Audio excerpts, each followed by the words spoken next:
And it's Ken Kraetzer for CBSI Talking Business. We're in Verona, New York today at the annual conference of the Independent Bankers Association. I have a chance to chat with our host, and that is John Witkowski, the CEO of the organization, known as Ivan East to everybody. John, good to see you. How is the conference going so far from your perspective? Ken, so far so good. I think you've grabbed a couple of people to interview so far, and you've taken some great pictures for us. I appreciate that. But so far, I haven't heard a bad word about it, which is a good thing. Well, it's been fun, and it's a great location here at Turning Stone. Last night, you had a chance to hear from one of the national officials of the Independent Community Bankers Organization, your national organization, Jack Hopkins, who came in from Sioux Falls, South Dakota. He's a vice chairman of the organization. Very good presentation. Yeah, I think Jack did a great job, but he also gives an opportunity to see what ICBA does for community banks around the country and also for us here in New York State. We've had we've been very fortunate to have two former ICBA chairmen from our state, and Bob Fisher and John Burmaster, and one Sal Marenka. So we actually had three over the last 15 years. And, to have somebody from ICBA come up and talk to us about what's going on is a great opportunity for us. Certainly, and we were just down in Washington at the national meeting, and certainly a lot happening on Capitol Hill. A lot of legislative efforts going on now. There is, and again, from the state level, we take on those challenges at Ibanez, but we get a lot of support from our ICBA organization. And Jack came in and talked a little bit about what some of the issues were at the federal level with the 1071 bill, with more information from each of your lenders and things along those lines. We had Anders Thompson, also our chairman, coming up and talked to us last night about some of the issues that we covered at the state level. And so we're continuing to battle and oppose some of the bad bills and support some of the great bills. Absolutely. And one of the interesting topic this morning, Mike Jamieson, an economic bank expert, really talked about not seeing a recession in the future, which was very positive. Mike has a great perspective on what goes on, and certainly in upstate New York and around the country. He's from upstate New York, and he's been around for almost 50 years and understanding the economic conditions. And I value his opinion. All the community bankers value his opinion because he's a great consultant to many of the community banks in upstate New York. So, to hear that he is,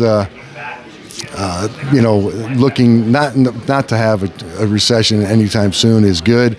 But I think that's a little optimistic. Okay, and we heard from Jim Reber, who's the president of ICBA Securities, on the ups and downs of the bond market. One of the key topics this morning was just when the Fed increases interest rates, it really cuts margins, and and the banks all have to adjust. And again, the interest rate environment's been tough for all the community banks. And again, the next 18 months are going to be key time for community banks at this point. The rising interest rate market really does kind of suppress their margin, and it really puts them sometimes in a tough spot. Deposits going away, things along those lines. It's going to be an interesting time for the next 18 months to see what happens until the Fed starts to realize and loosen up on the rates. Very good. And then we had Adam Goldstein, who we met last year, Senior Vice President of the Federal Home Loan Bank of New York.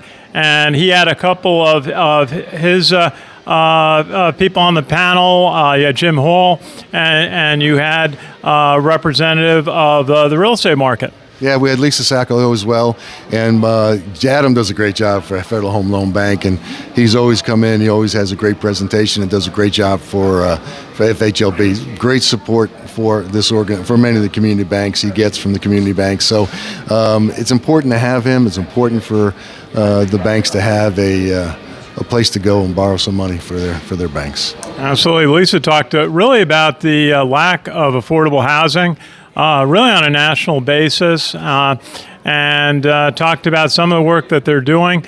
But housing certainly a crisis in the big cities. Yeah, it is, and I think so is commercial real estate. You look at remote workspace too. It's between residential and commercial. Again, next 18 months to 2 years are really going to be a telling time as to what's going to go on. You heard some of the comments about the young, millennials buying homes. but getting beat out on 7 or 8 different homes before they find one that they really win. And it's so it's a very tough housing market, a very competitive housing market, and we're going to continue to see that over the next 18, 24 months. Certainly an important lending area for community banks. And had a nice talk by Andrew Gordon from Strategic Resource Management, which got into the idea of using core processors versus using fintechs. And there were some pluses and minuses with each approach. Yeah, I just think that when you look at the core process, obviously it's a key component of what all the banks need. They need to have that core processor to take care of their deposits and all the transactions and things along those lines.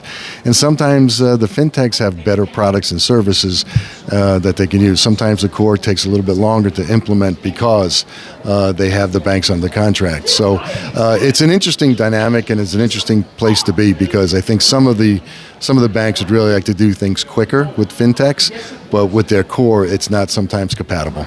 Okay, we got another day, and tell us about some of the other events you have during the course of the year. Well, this year we have Jack Hubbard coming in next week, who is another good, successful sales trainer for banking. Banking to business is basically what he does, and he's coming in for actually to Turning Stone next week on June 21st for a day. We have almost 16 or 17 bankers signed up for that. We'd love to get some more, but he's one of the best strategic sellers and relationship builders in the business. We also have a fall event September 11th through the 13th up in Clayton, New York at the Harbor Hotel, which is right on the St. Lawrence River, which is another great event. We're going to do some fintech and innovative education at that place as well. Very good. John Witkowski, CEO of the Independent Bankers Association New York. Great to be here. It's a great conference. Thank you very much, Ken. Appreciate all your help. Our pleasure. This is Ken Kraetzer for CBSI Talking Business.